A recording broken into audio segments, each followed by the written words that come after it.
Bueno, muy bien, seguimos aquí en la mañana y vamos a recibir ahora a Óscar Andrade junto con Aidemar González, lista 1001 a nivel nacional, 2001 a nivel departamental. Bienvenidos, buenos días, muchas gracias por estar acá. ¿Qué tal? Buen día. Un gusto estar por el departamento. Bueno, ¿extrañas la televisión, Óscar? Poco. Te veía siempre en todas las voces. Poco, era recontra estresante ese programa. ¿Por qué? Porque tenías 2 veces por semana que estar, claro, fíjate que en esa etapa yo seguía estando en la dirección del Zunca y era secretario de organización de la central. Vos te peleabas mucho con el Connie. Connie Nos llevamos bien igual con el Connie. Connie Hughes. Pero sí. Desde la Secretaría de Organización del PCNT yo había establecido un plan que era ayudar a organizar a los trabajadores de la forestación, del citrus y de los frigoríficos. Ajá. Entonces tenía, aparte de la changa en la industria de la construcción, esas 3 ramas. De hecho, acá los frigoríficos acá estuvimos dando una mano. Sí. Entonces tenías que, fuera de eso, en el momentito que te quedaba, dedicar un espacio para preparar lo que era el programa del martes y jueves de noche. Entonces tenías una situación de sobrecarga que era compleja. Entonces lo extraño medio poco. Y de ahí surgió la candidatura también, me parece, ¿no? La candidatura surge de lo siguiente, mirá. A ver. 2018. Arrímate un poquito más. Ahí va. Sí.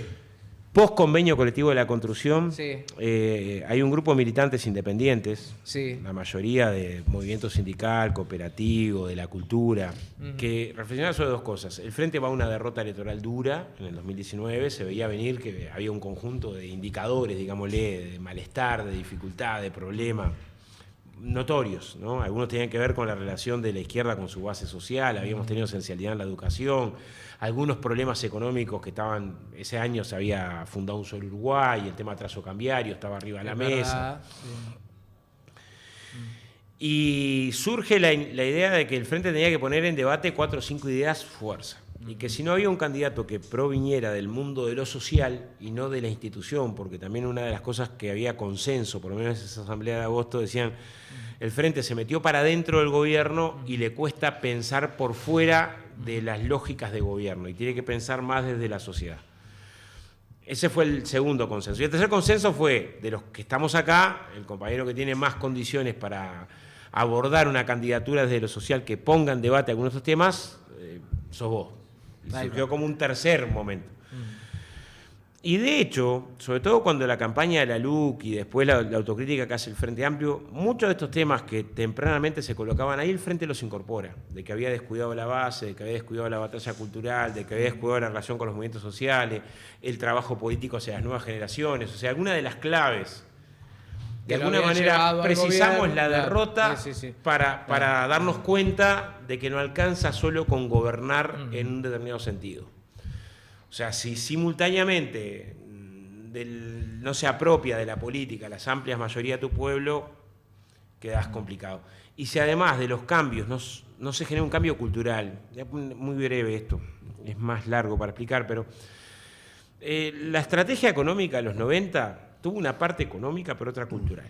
O sea, la parte económica de regulación, apertura, pero en la parte cultural fue promover un individualismo exacerbado. Esto es, yo primero, yo segundo, yo tercero, una cultura del consumo como no habíamos conocido. Yo me crié en Villa Felicidad, una villa entre Juanico y Progreso muy pobre. Alcanzaba que hubiera una pelota entre los 40 gurises del barrio para que 20 de cada lado estuviéramos hasta la noche jugando, no precisabas más. Hoy la situación es muy distinta, o sea, el bombardeo sobre consumista, es digamos, de tremendo, consumo, uno atrás de otro. Gasto, claro, y hace que el gurí que queda afuera se sienta angustiado y triste, o sea, no es sencillo resolver. Estos 2 componentes, individualismo y consumismo, no es que ganó el Frente y se cambiaron, siguió.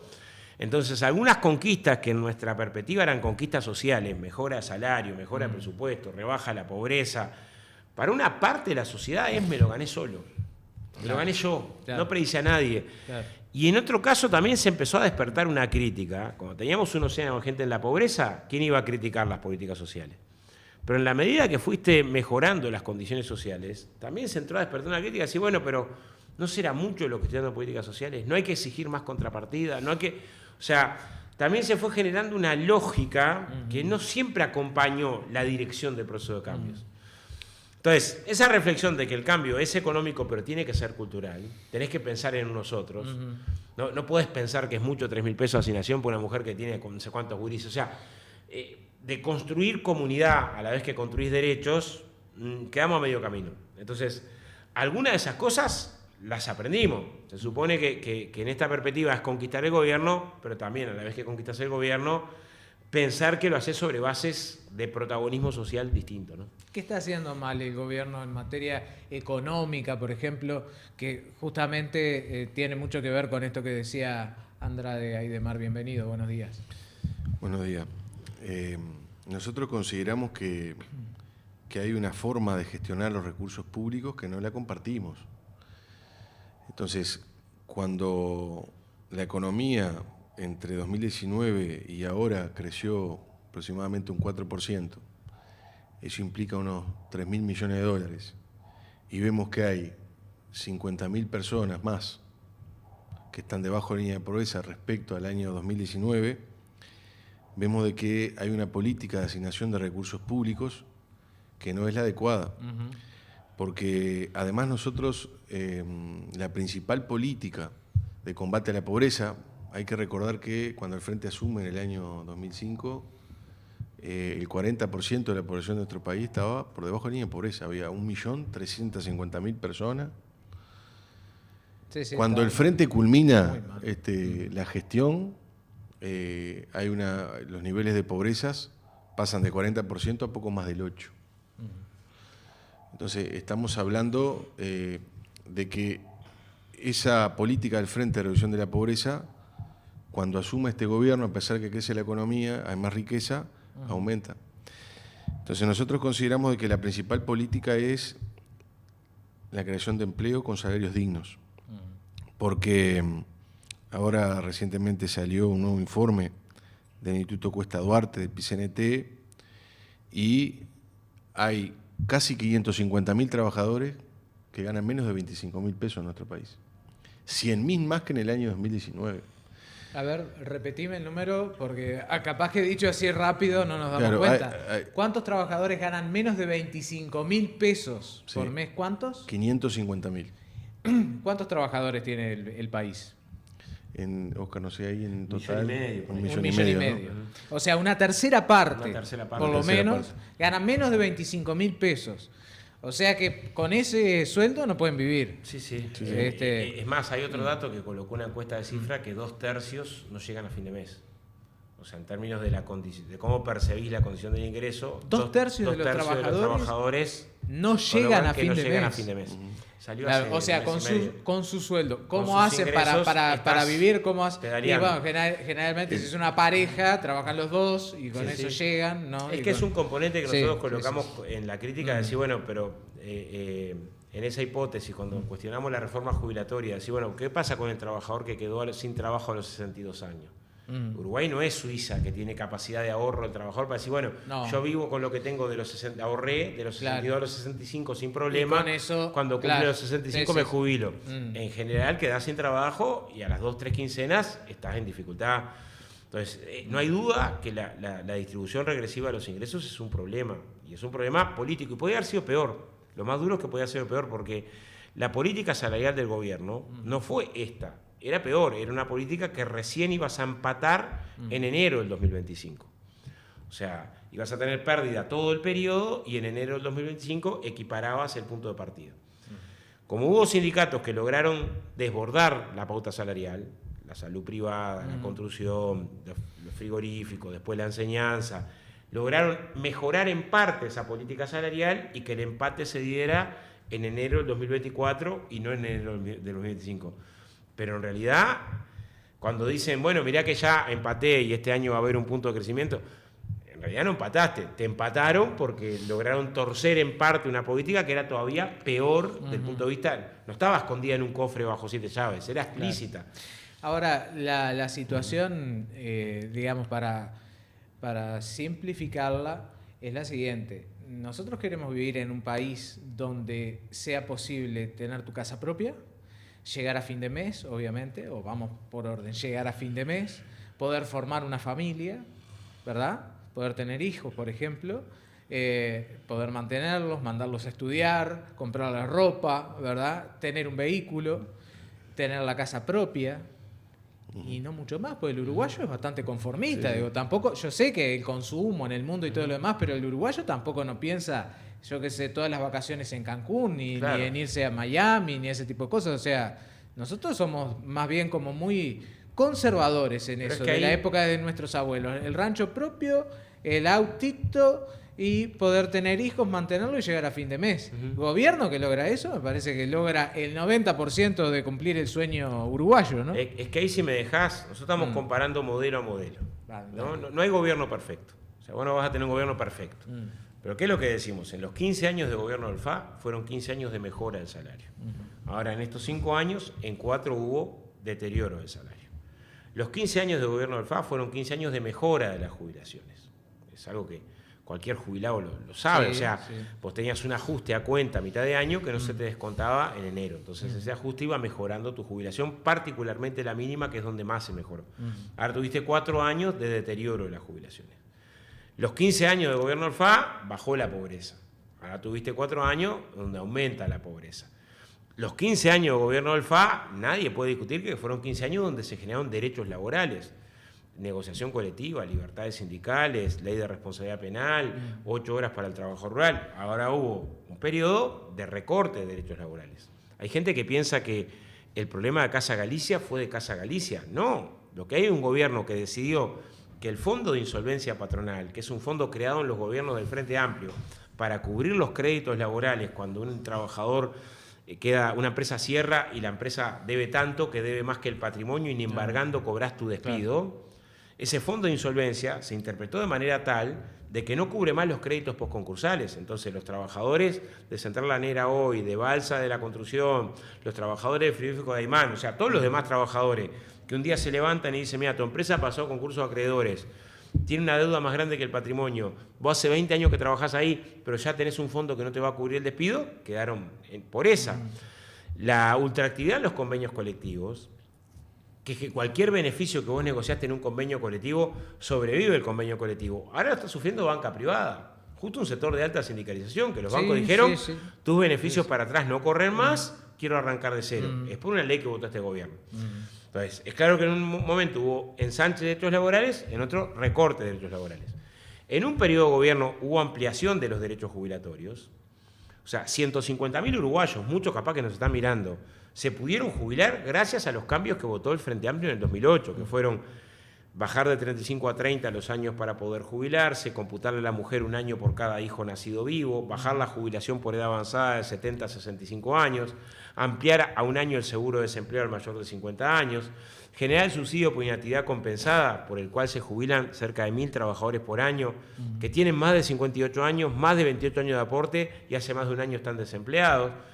O sea, de los 300.000 trabajadores que se jubilaron a partir de ahí, 150.000 se jubilaron gracias a estos cambios.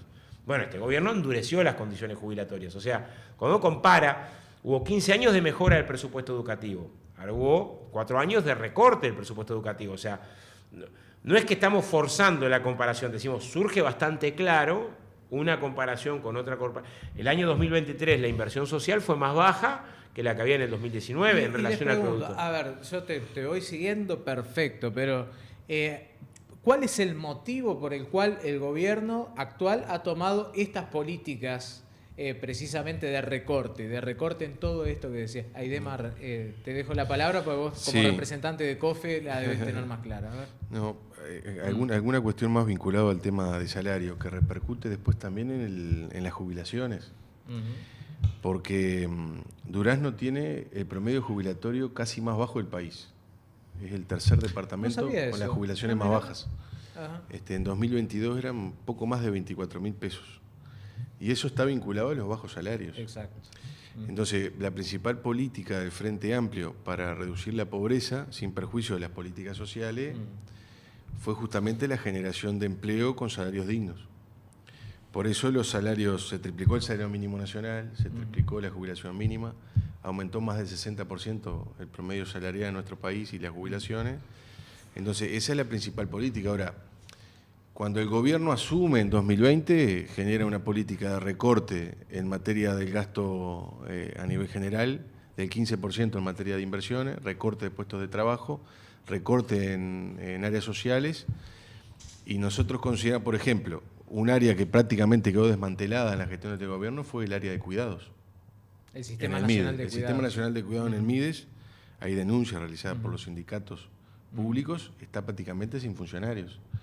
Entonces nosotros consideramos que este planteo que hace unos días Carolina Cose realizó en Durazno, cuando habló de la aplicación de las medidas del Plan País, de un shock de inversión pública, eso es fundamental. Ella plantea un shock de inversión pública de entre 3 y 5% del PIB, son algo así como 3.000 millones de dólares. Dinamiza la inversión pública, lo que es la generación de empleo, lo que es la reducción de la pobreza, y es preguntarle al almacenero en el barrio, cuando el trabajador, el jubilado, no tiene ingreso, consume menos. Cuando ese ingreso baja, también.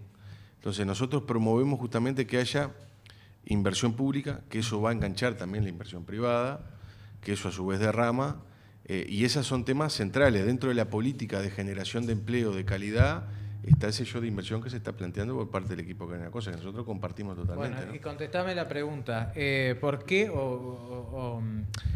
puede ser Oscar también, ¿por qué este gobierno, en qué se beneficia el gobierno, el Estado, haciendo estos recortes? Bueno, es que hay gente que gana con los ajustes.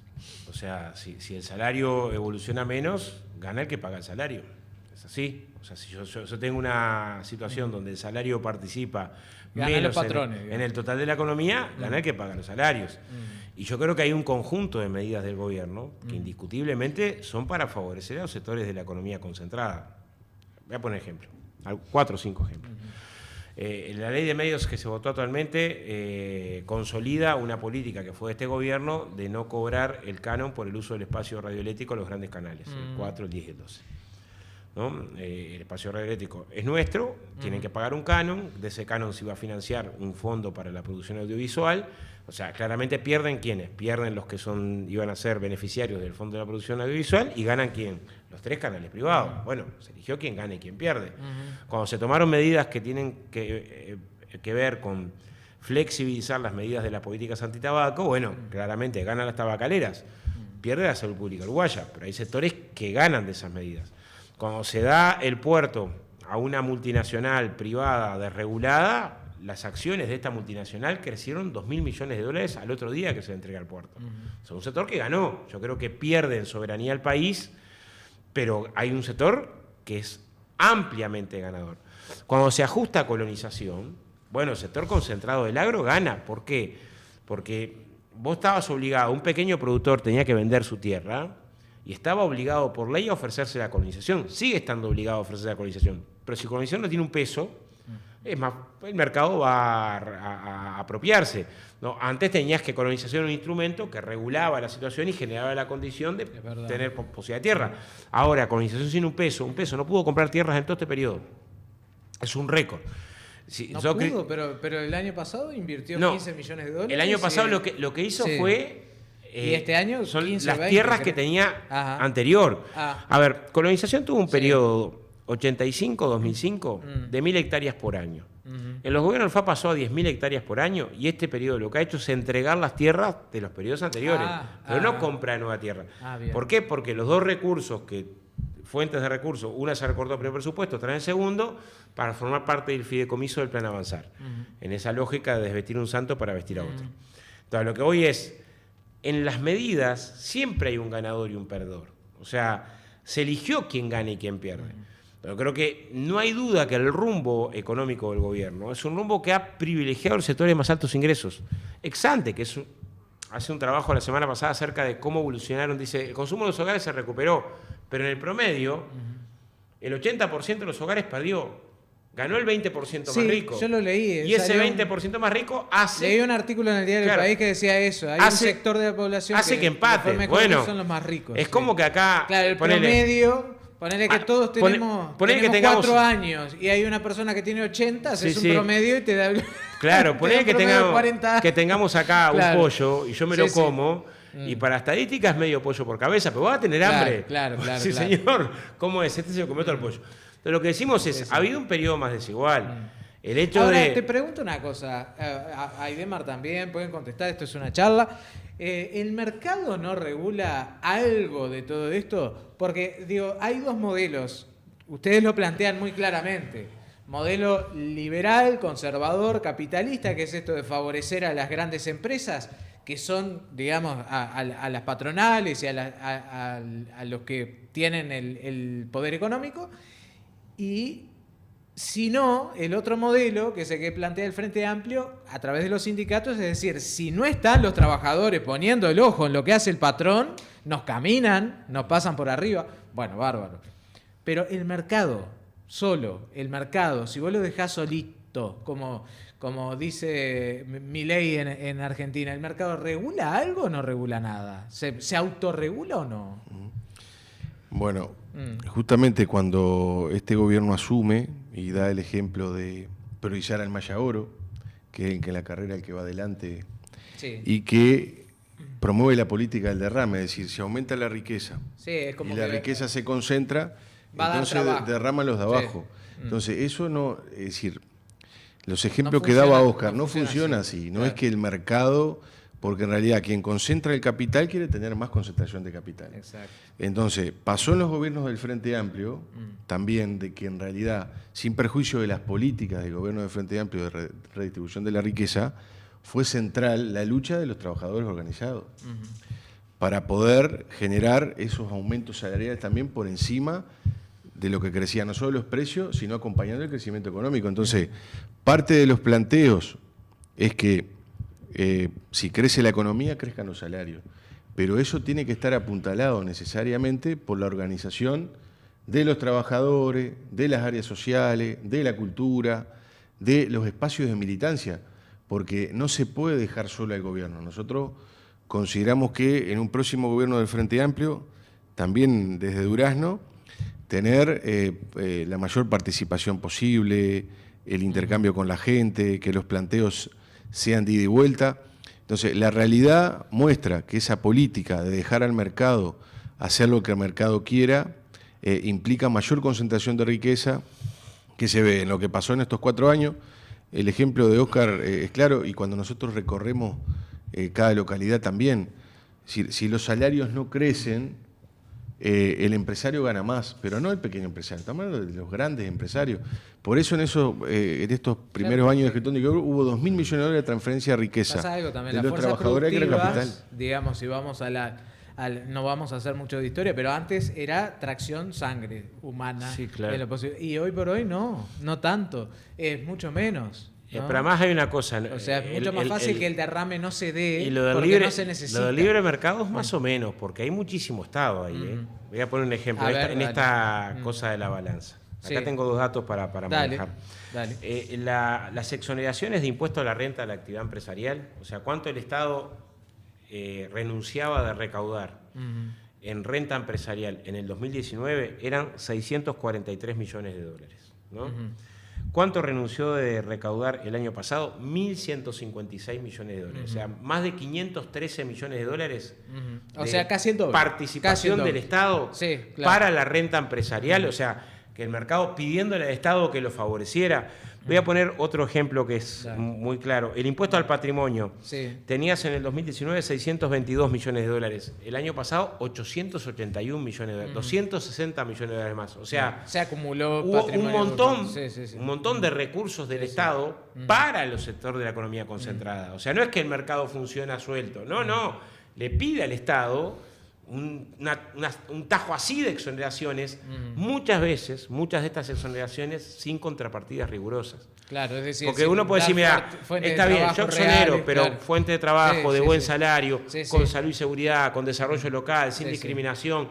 Pero yo qué sé, acá está pedido ya, que pidió exoneraciones para generar trabajo y apenas pasó el plazo, hecho 250 trabajadores para hacer ese trabajo vía virtual desde Colombia. O sea, en esta lógica, ¿no?, de pido todo y no me controlas nada, o sea, hay una determinada mirada que es cuántos créditos fiscales van, cuántos recursos del Estado van para favorecer al sector concentrado de la economía. Entonces, el sector concentrado de la economía se beneficia cuando achatan los salarios, en una estrategia competitiva espuria en base a costos, y también se beneficia porque te pide todo. Según la CEPAL, América Latina está reconocida en el mundo como el sector donde los sectores más potentes económicos pagan menos, ¿no?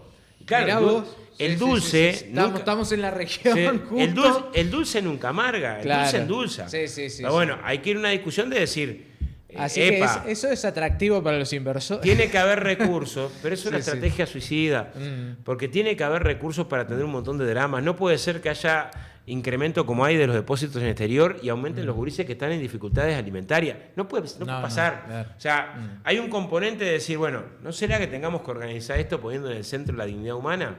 Y decir, hay un mínimo de dignidad que tenemos que garantizar, que es educación, vivienda, salud, un mínimo de dignidad que tenemos que garantizar.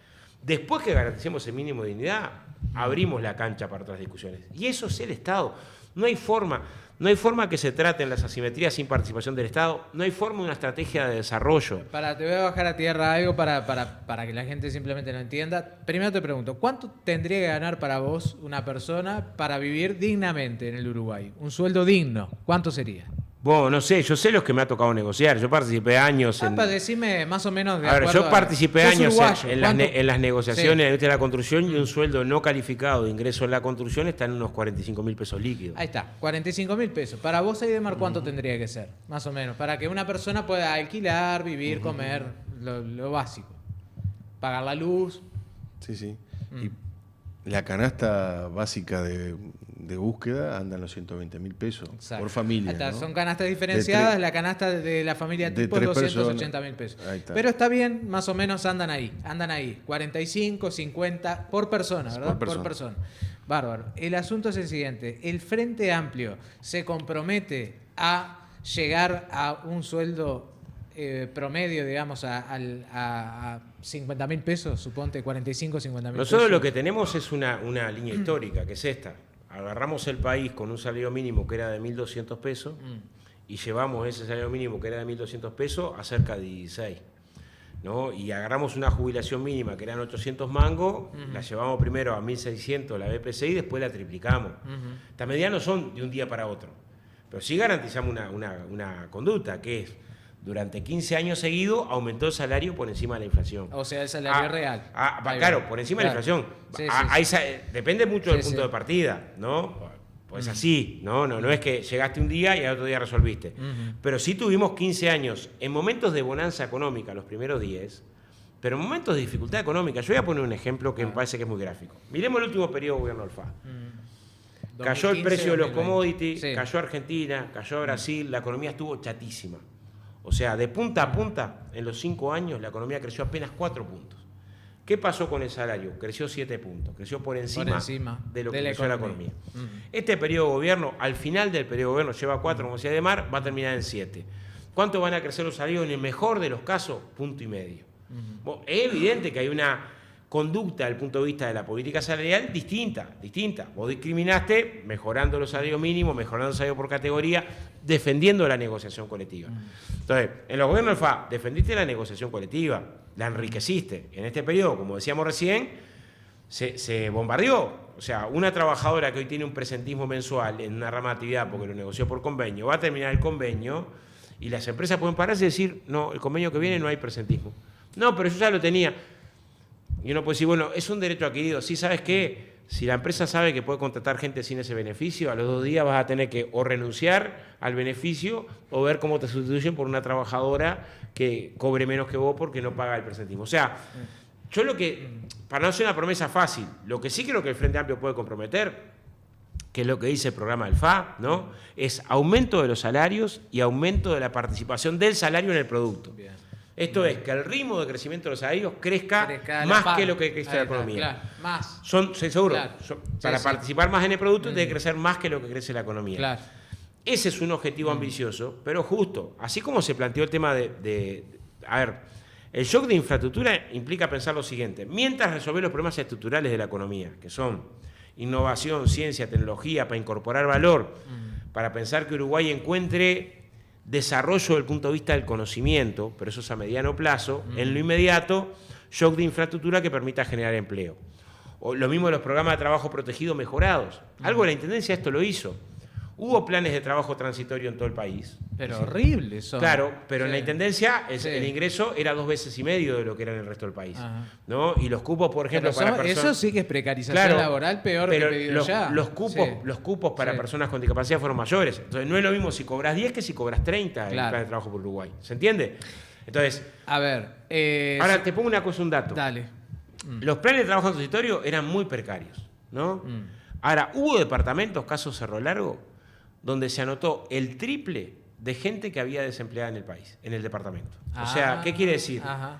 Que había mucha gente que todavía estaba en condiciones de trabajo peores que la del plan de trabajo transitorio, Claro. esto de 10.000 pesos por 6 meses. Sí. Lo Por que eso. dice un poco Aidemar, Sí, si sí. serán precarias las condiciones de trabajo, de que había un montón de gente en algunos departamentos, o sea, si vos te anotaste para el sorteo porque querías ir a ese trabajo, estabas trabajando tan mal que tu trabajo era peor que 6 meses de trabajo por 10.000 pesos. O sea, imagínate... No, sí, ¿de dónde venían? La justamente, foto, seguro. claro. Sí. Entonces, también demostró que es un mecanismo que de alguna forma Bueno. puede regular, evitar estos abusos en la contratación, ¿no? La última, y tiene que ver con aquellas personas que no son asalariadas, pero que tampoco son empresarios potentados. Estoy hablando de las pymes. Sí.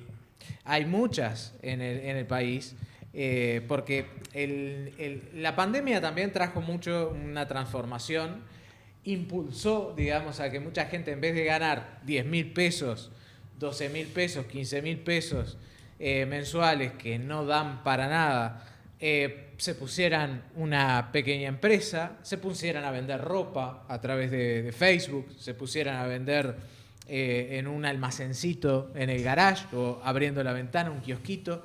Y bueno, y ahora hay pymes que el Estado de alguna manera ha logrado, ha intentado por lo menos abrazarlas para que se formalicen y les da alguna que otra herramienta a través de fondos no reembolsables, ese tipo de cosas, para capacitarlos y demás.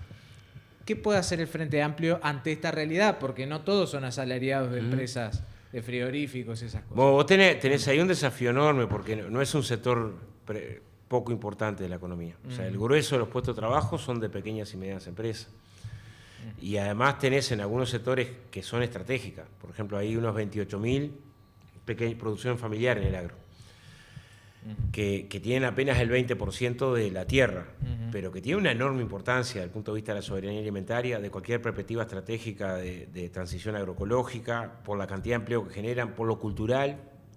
Entonces, el programa del Frente Amplio, por ejemplo, en este sector plantea políticas diferenciales y profundizadas, también recogiendo una experiencia que es lo anterior. O sea, el Frente Amplio armó la Dirección de Desarrollo Rural y le dio recursos a la Dirección de Desarrollo Rural. Y este gobierno se los recortó a la mitad. Entonces, programas como Más Agua, Más Tecnología, Más Valor, que tenían que ver con esto, con apoyar al pequeño productor, que en realidad su vida muchas veces, en su condición de vida, es peor que el trabajador industrial. Horrible. Gana menos, está más hora. Y está más solo también. Muchas veces tiene que en el estar... campo. le arriendan un pedazo de terreno que sí que es de él, Sí, en condiciones de mucha precariedad. Ahí hay mucho de ganadería, aparte. Bueno, ahí precisa apoyos más importantes. Y yo creo que este periodo también ha demostrado que ante las cosas que nos criticaban, una crítica que era justa, que al Frente Amplio era que no había puesto a andar el Instituto Nacional de la Granja. Para ¿La apoyar, qué? de la granja. Para el sector granjero. Sí, sí. Hay una crítica justa. Pues habíamos reforzado colonización, Dirección de Desarrollo Rural, pero el Instituto de la Granja habíamos quedado a mitad de camino. Y este gobierno lo aprobó en la LUC. Lo aprobó en la LUC, lo fue postergando, y pasaron los 5 años de gobierno sin Instituto de la Granja. O sea, en los costados donde nos criticabas, decir, bueno, tenías que haber tenido una fortaleza de institucionalidad, bueno, hiciste la araca, lo pusiste en la ley, no le diste un mango, ni nombraste a las autoridades, congelaste el periodo durante 5 años, pero sí creo que vos precisás institucionalidad para atender las asimetrías. El grande se come al chico, esto pasa en el comercio, pasa en la banca, pasa en la farmacia, pasa en todo para atender una red que capaz en algunos casos no tiene tanta importancia en relación al PIB, porque es más chico, en el agro pasa, es verdad, pero tiene mucha importancia social Sí.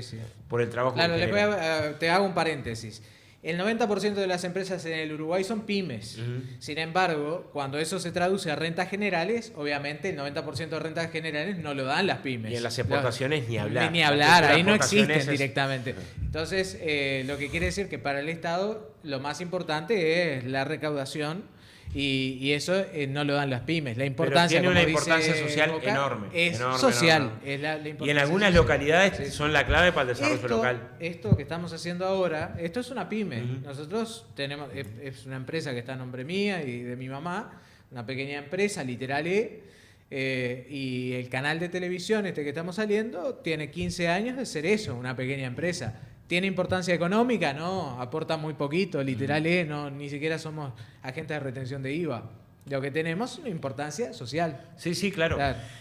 Y el Uruguay va a transitar un camino largo donde esas redes son claves. Son claves, o sea, sostener, proteger, promover. Lo mismo que la economía asociativa. Pues si hay espacios de cooperativas sociales, cooperativa de consumo, cooperativa de producción.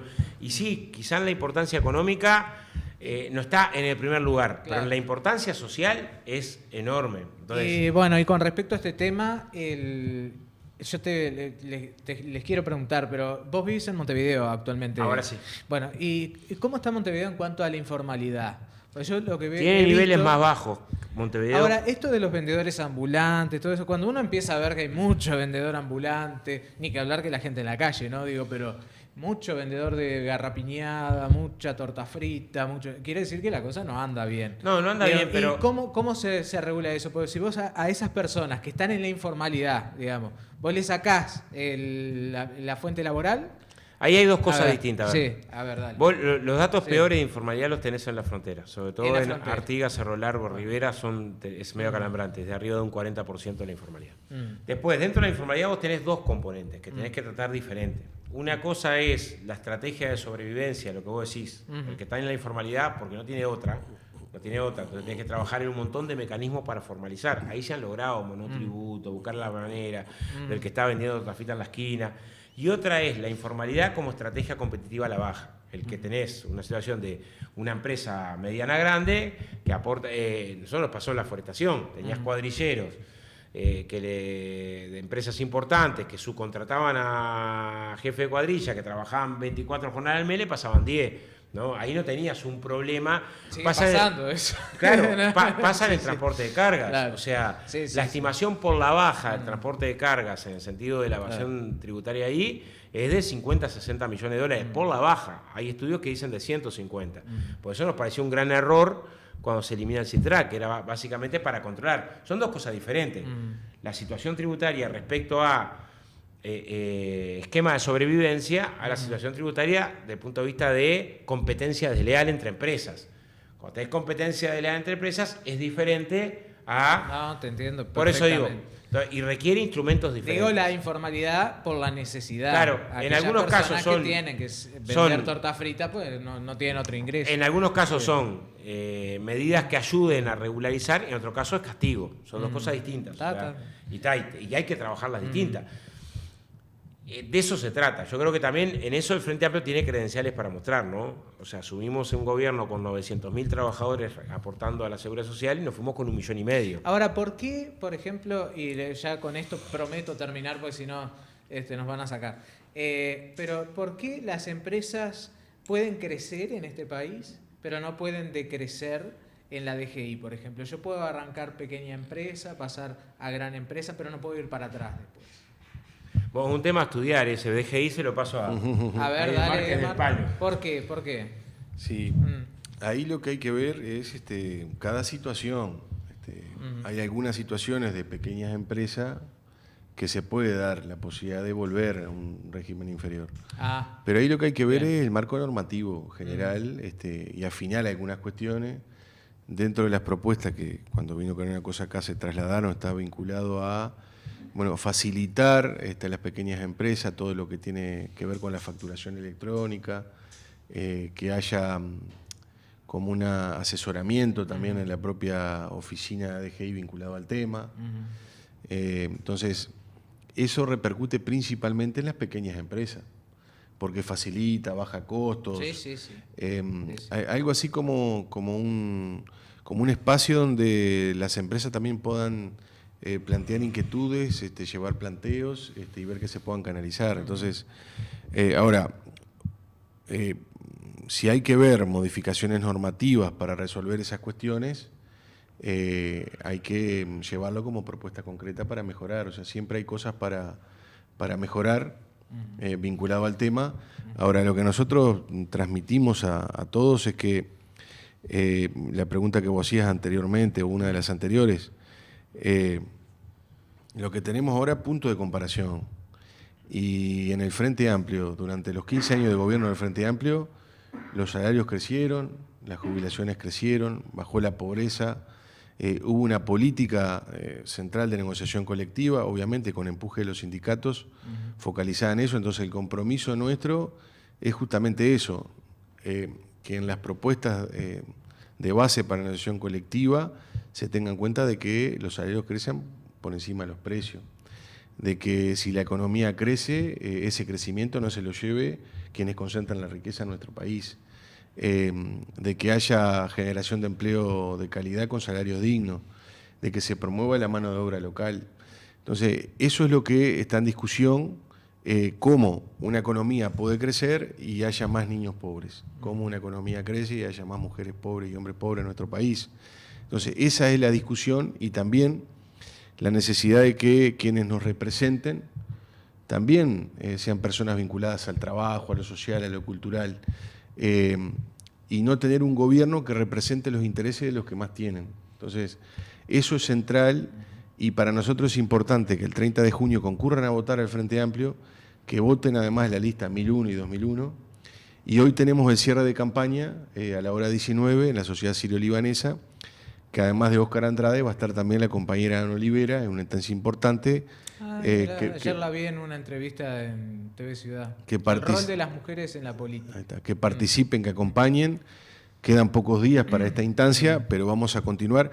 Pero además la idea no es continuar a junio y octubre, sino ir hacia adelante. Ahí va. Es decir, tener espacios de representación. Vos tenés un hambre directamente de diputación. la gente. No, pero estar con la gente. Está bien, está intercambiando. bien. Hay mucha gente que nos ha comentado que acá tenemos probablemente al futuro diputado, ¿no? El pobre Tito Fumero que nos estará viendo, le mando el saludo, pero mucha gente comenta que bueno, que es probable que esta vez te toque a vos, Aidemar, así que anda preparándote para eso, sí. Seguramente ya lo estás, y bueno, y apoyado por Óscar Andrade y por todo el equipo de la 1001. Muchas gracias por haber venido. Bueno, gracias a ustedes, un gusto Me estar por encantó. acá. Vieron que es imposible hablar de estos temas en 5 minutos. No hay manera. Yo lamento por la gente que le sacamos otra programación, pero bueno. Gracias. Nos reencontramos mañana a las 9, aquí como siempre. Los esperamos. Chao.